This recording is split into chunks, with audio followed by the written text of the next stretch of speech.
Boston, 6-game win streak on the road, 9-game win streak in total. You look at the road wins, Jazz, Blazers, Kings, Suns, Spurs, Grizzlies. You're not that impressed by it because it's a lot of bottom barrel teams, but they're still taking care of business. They've won 7 of these games by double digits, so they're really taking care of business. And I think right now we're at a point with them where, first in offense rate on the season, 7th in defense rate on the season, 3rd in net rate on the season. They just set a franchise record with a 6-0 road trip, and it feels like they're playing their best basketball at the right time. Jason Tatum was quoted after the game saying the playoffs are approaching, and they're getting right, and it seems like it. And what I'm most excited to see this go around is Porzingis finally being healthy. Porzingis, 22-8 in this 9-game win streak, playing phenomenal. You have, I think, 7 or 8 players averaging double figures for the Celtics right now. Jaylen Brown has only played in 4 of these games, and the Celtics are still pretty much dominating out there. Dels, I know this is obviously your team, and you're upset that we don't talk about them more. So back-to-back shows with the Celtics talk. Look at us, man. I'm going to rattle off a couple of stats, and then I'm going to let you go nuts. The Celtics now have 23 double-digit wins on the road. That's one away from tying the 71-72 Lakers for most in NBA history. They've outscored the opposing team on the road by 404 points. That's 26 points away from a mark also set by the same Lakers. Like I mentioned, they have a chance to break the record for most wins on the road. The Warriors were 34-7, and I believe that you guys still have a handful of road games still remaining, so you guys do have a chance to break the record, and if not break it, at least tie the record. You guys have been overwhelmingly great.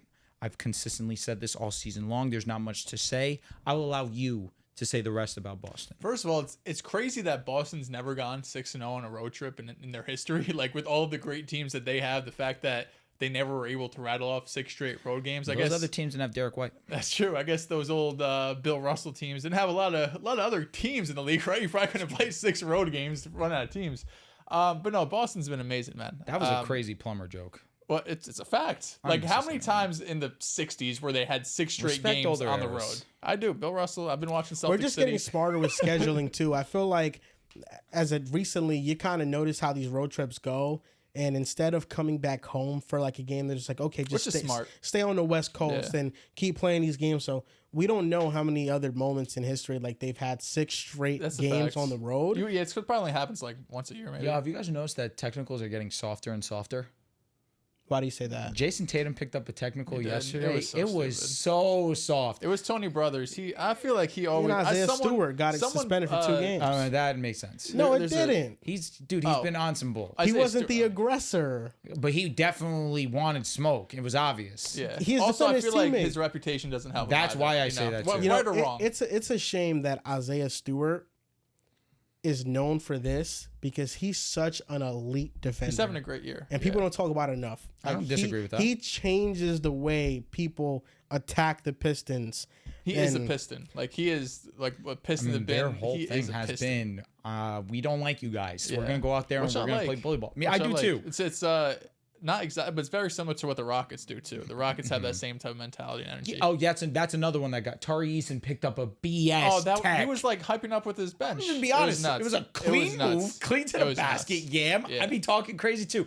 Celtics. Celtics been awesome, man. I don't really have much to say outside of been awesome, but no, really, I think there's not like one thing that's been different from like what's happening now than what's been happening, or I guess their struggles earlier in the season. I really do feel like, just looking back, having hindsight, they were just getting bored. You know, they were playing some teams that just weren't up to their competition, because like the offense looks the same. I just think the energy and the effort has really been the biggest difference. But I think the scariest part about this, if you're not a Celtics fan looking from the outside, is the Jaylen Brown effect, because Jaylen Brown has been in and out of the lineup with a knee injury, and when he does play, he's trying to get to the 65-game threshold, which, listen, I respect.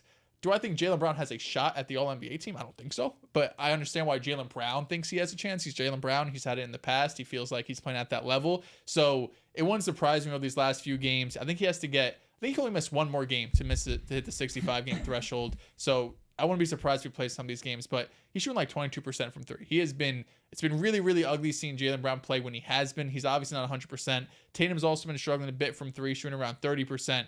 but it's everyone else that's been stepping up in a big way. Derek White, Sam Hauser, Payne Pritchard doing this all year.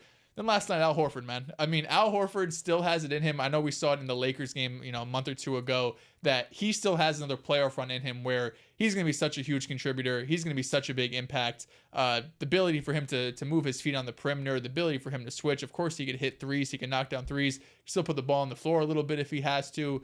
But he was awesome in that game last night.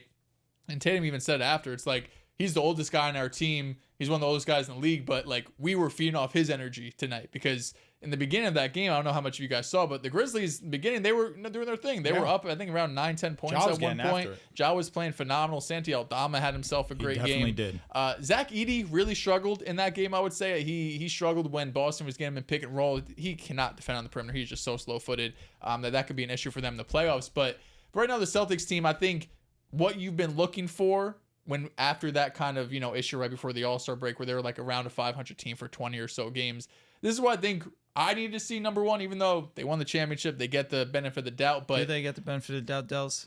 Now they do. Back then, though, I wasn't giving it to them. But this is what I want to see. I want them to, number one, take some part of the regular season seriously, because I do believe who you are in the regular season is who you are in the playoffs.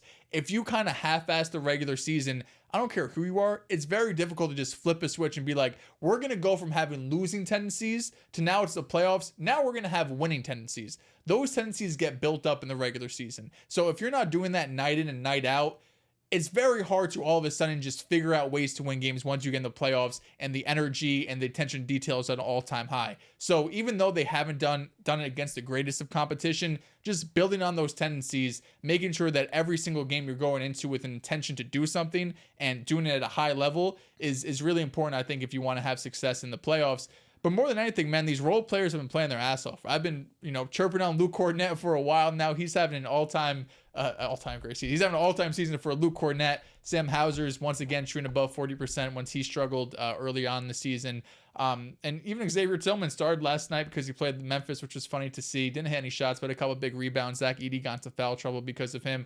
But just whoever's up next for Boston, right? That was the game against the Suns when Tatum didn't play. They won by 30. And that game was basically out of hand at halftime. They scored 70 at halftime. And that was the Suns team coming off a 4-game winning streak, looking like they were playing their best basketball. So them as a collective, just their offensive, not only skill set, but just mindset in terms of we're always going to hunt for the best shot. We're not going to settle like we've seen them do in years past. It's been awesome to see. It's been super fun for them to watch. And I'm excited for the playoffs, man. Like, I know we can't skip to the ECF, but that's what I want to do. I want to see us versus Cleveland. I want to see us versus maybe OKC in the finals because that's the biggest competition we've seen. And when I posted that screenshot, those people saying like, oh, you only have 4 losses, but it's against Cleveland and OKC. Teams. It's like, yeah, you're not going to win all of them. But I'm really excited for the playoffs, man, because I feel like this Boston team, they're clicking at the right time. And like you mentioned, Joel, Porzingis is going to be here. And he has been, I think, honestly, at this point, and arguably your second best player, Celtics' second best player, because Jaylen Brown's been injured. So I'm really excited to see what he has in store.